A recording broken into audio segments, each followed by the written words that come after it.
Hello everyone, this is R3D Shifters, and we wanted to do a little tutorial on how to assemble this new model that we call the R3D Carbon. So this model is a 2.5-inch frame that is made out of a nylon carbon fiber composite. It also comes with TPU stilts and soft mounts, top and bottom. And this is a Roflex, which is a unique approach that we came up with for mounting batteries, which is a hybrid between a standard battery strap and a rubber band, which means it's semi-flexible and allows for multiple batteries to fit in just perfectly.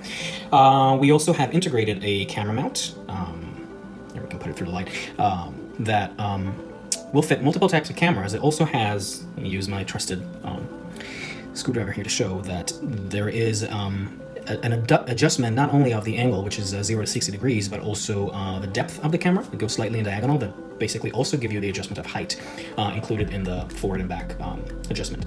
And that's about it. We are going to disassemble it in order to show you how to assemble it. And right before we do so, I just want to mention that this is the 2.5 version of the frame, but we also have a 2-inch version, and we also have a 2-inch version that includes guards in order to deflect obstacles. So if you feel like you need a little extra security and crashes, this is for beginners or indoor flyers.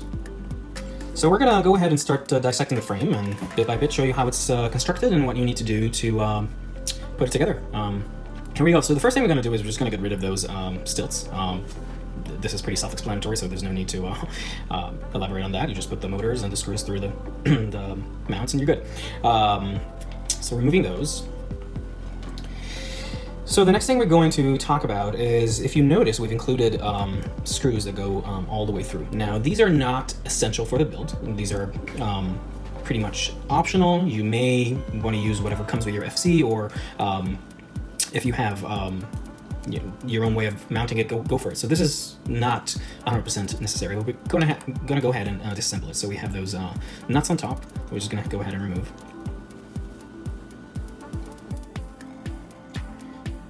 Good, so the next thing we're going to do is remove the latches of the sides in order to release the cage. So let's go to it. Now you don't have to unscrew it all the way, it will pop out without doing so. And just so you know, there's no need to worry about what goes where. These are all identical.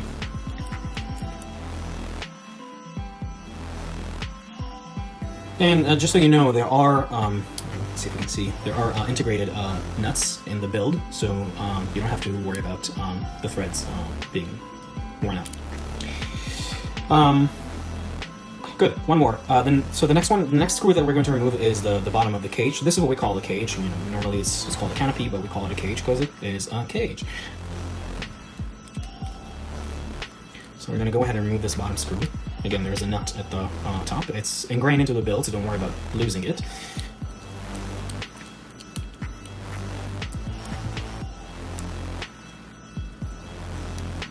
Good. So the next thing you want to do is pop these sides outside of the frame. So the frame has a little tooth in there that kind of latches in, so you just have to wiggle it a little so it loosens up. And once you do, you'll notice that it comes off. I'm going to go ahead and place it.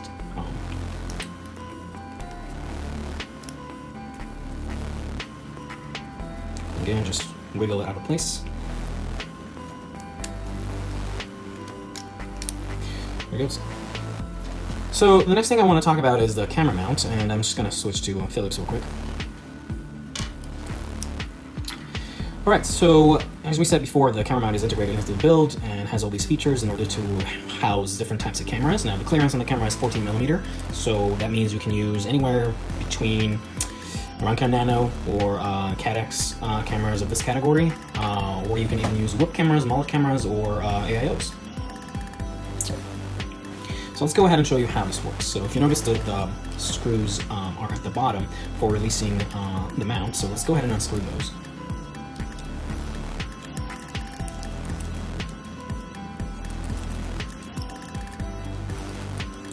And just pop it off, and again, you don't have to unscrew it completely so you don't lose the screws, kind of leave them hanging like that in there.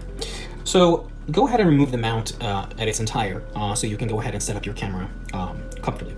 So those side screws can come off completely, and don't worry about their nuts, again, ingrained into the build, so don't worry about losing them. Just don't lose the screws.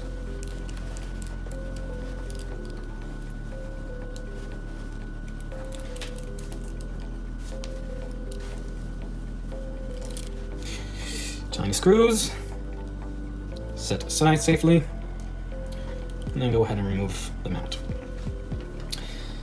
So we're going to talk about two different types of cameras and how to fit them in there. So for cameras the size of the Nano or the Cadex, you want to put the arc of the mount at the bottom. And that way your camera just sits a little lower, and we'll show you why in a second. So after you set it, go ahead and assemble the top part. If you notice there's a little bit of a gap, this is because we made this camera mount fit multiple types of cameras, so this is kind of like a happy medium. So don't worry about that, as long as the screws bite, you're good. So do one side, and then stretch the other side. Again, this is a flexible material, so don't worry about ripping it or anything like that. It's quite resilient. Just gotta get it in that hole, maybe undo one side a little bit. You're good.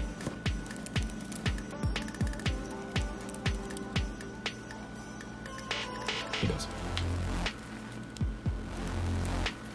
Good, so this is pretty secure in there. You can make sure that it's completely flat, rotated flat. So that's version number 1 for cameras this size, which are a little larger than your AIOs or your webcams. For web cameras, I have a secondary mount here. I'm just going to go ahead and unscrew it for a second, and then I'll show you the other way of mounting it.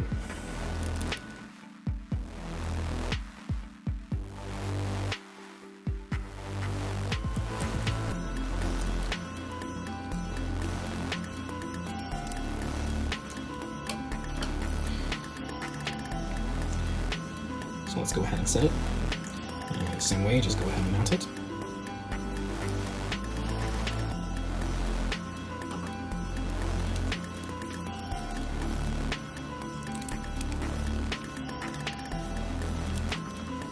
Good. Just a little side note, in the event that the camera doesn't fit snug enough, if your camera lens is smaller than standard, there's also an option of flipping the top part upside down so that the arc of the top part is actually pressing against the camera and giving you just a little bit more oomph.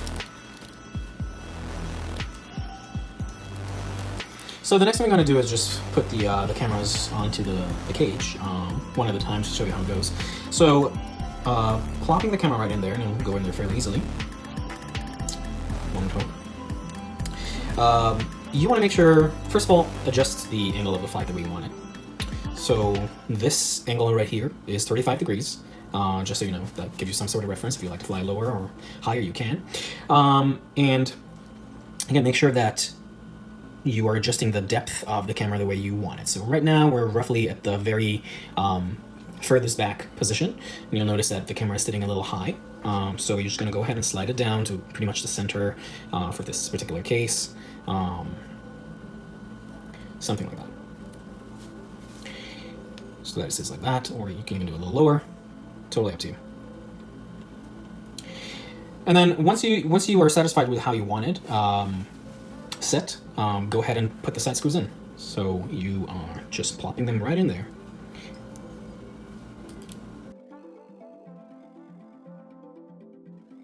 Good. So once you're happy with that, here you go.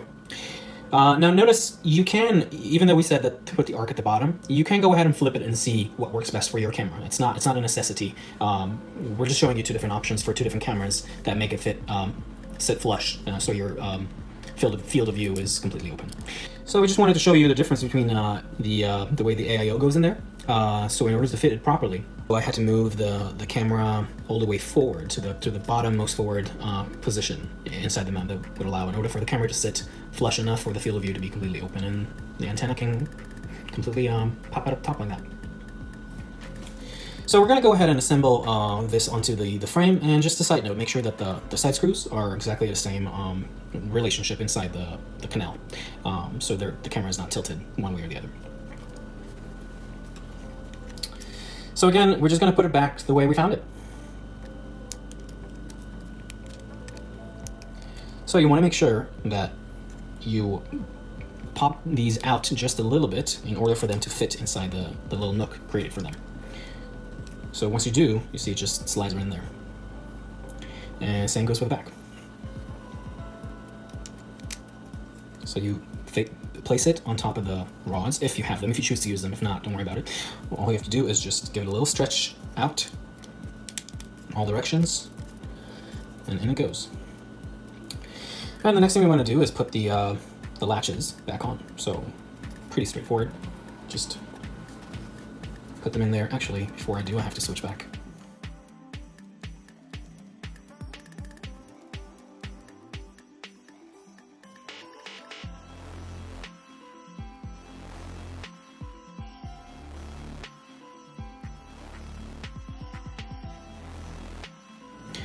Good, so now that everything is assembled, we're just going to talk about the Roflex for a second and how it works. Alright, so we're just going to go ahead and test fit it inside. And if you notice, this is loose. So what do? We are not going to stretch it when the battery is in there. We're going to take the battery out, and we're going to go ahead and undo this little latch mechanism here, and I'll explain in a second. So go ahead and push it out. You can, if you want, use a screwdriver or something, but it should come out. And if you have had a Casio watch, you probably know how to do this already. So after you pull it out from one side, you want to make it tauter by shifting a couple of teeth forward. And then if you notice, there are three different teeth in here that are corresponding with these holes, so just make sure that they fit, that's all, that you put it snugly back in there. So go ahead and put it in after you made it tighter, and let's test our fit now. So this is better, it goes in a little harder, and you can just go ahead and experiment further until you get the nice grip. So the nice thing about this is the material itself is flexible, so once you get it to a place where it's taut enough, you don't have to worry about ripping it again. You can make it as tight as you want and just give it all the friction that you need for the battery to hold, and that's it. So a nice little feature that we've included here, what we call the web, is just a simple 20 by 20 mounting hole soft mount system that you can use either as an FC soft mount by itself, or you can use it to mount any item, any piece of electronics you want to include in the build, like a VTX, for example, just using a little rubber band on top of this, and you pretty much transform everything into a 20 by 20 mounting hole format. Yep. So here we go, Red Carbon, fully built. Have fun flying, and thank you for choosing Red Shifters.